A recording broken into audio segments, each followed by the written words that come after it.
There's a player in the NBA that doesn't get talked about nearly enough, and his name is Kris Dunn. Now, last season, if you'd already know, the Clippers lost Paul George, and obviously Kawhi Leonard hasn't played yet. And they were the 17th ranked defense last season, and they lost two of their best defenders, and all of a sudden now they're top six defense in the NBA. And a lot of that's due to Kris Dunn and his versatility defensively. In fact, just his defensive impact. Like even if you just look at the box score, Kris Dunn, when he's on the floor, the Clippers defense ranks fourth in the NBA with 106 defensive rating. And when he drops and leaves the court, that rating drops all the way to 23rd, which is obviously a pretty pedestrian number. So this just shows Kris Dunn's defensive impact, and that's just like the statistical breakdown. If you watch the games, Kris Dunn is one of the most feisty defenders in the NBA. Very great off the ball. He has top tier instincts to be. That's only rivaled by like Caruso and Dyson Daniels. He's that good defensively. Like if you watch the Warriors game back, I'll show some clips of that game down here. He legit had Curry in hell. Like not just on the ball, but just being an annoying pest that no one likes to go against. Like he's kind of changing the role. To me, he's a better, taller, longer version of Patrick Beverley, which is a compliment, by the way. Because Beverley is obviously a really good player. But Kris Dunn is just an amazing defender. He could guard on the ball. He's super versatile. He could switch. Really solid screen navigator as well. And he, obviously he can guard 1 through 4, legitimately. We saw him against the Suns. He guarded KD for a little bit, held KD to 1 for 5 shooting, which is a very great defensive number for a guy like Kevin Durant. In the season, he's holding all offensive players to 39% when they're guarding them, or when he's guarding them, which is a really great number, obviously, which is one of the top in the leagues. And that includes all wings and forwards. He's holding them to 32% from the field, which is insane. So obviously we know about Kris Dunn's offensive ability. He's very, very good. Obviously he's a very efficient passer too, averaging 4 assists, just 1 turnover a game his last 3 seasons.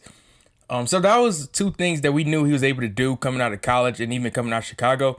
But the number one thing that Kris Dunn had to work on, which is why he, didn't have consistent long-term contracts, is because of him shooting the ball. If you're a 6'3" point guard, you got to be able to shoot the ball a little better than Kris Dunn shoots. His first 6 seasons in the NBA, he shot just 29% from 3, which is obviously a pedestrian number as a 6'3" point guard. So what did Kris Dunn do? He got with his trainers, he got with his coaches, he even credited them in an interview back in 2023.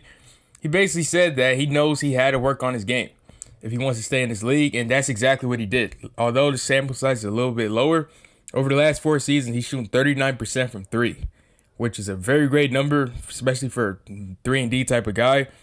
And this season it's got even better. He's shooting 39%, and he raised his volume up to 3.5 attempts a game on just 22 minutes a game. So that shows that he's comfortable shooting the ball, and teams are going to have to start respecting his 3-point shot. And this includes 42% on catch and shoots, by the way. So if you're playing with a guy like James Harden, maybe Kawhi when he comes back, if he ever comes back, you're playing with a guy like Norman Powell. Those are dudes who are going to create a lot of attention. So if you could just be the off-ball guard who could just knock down threes, we've seen it all the time. Every championship team needs a Kris Dunn. We see KCP in Denver, not saying he's that shooter, but same idea. You see Andrew Wiggins in Golden State. Again, I'm not saying he's that kind of player, but I kind of am at the same time because he's a very lockdown defender, hit the 3, reliable passer. I know he's a better passer than Wiggins and KCP for sure, but look, Kris Dunn, to me, he's a championship level player. And you just look at the physicals. He's 6'3", which obviously, it's not the tallest player, but he has a 6'10" wingspan, which is absurd. He has super long arms, super big hands as well. He's super athletic, super thick. He has very wide shoulders. He basically has like a lot of people's dream build. I'm just talking about basketball, by the way. I'm not trying to sound like a weirdo, but like his build is like a lot of people's dreams built for basketball, for 6'3" players.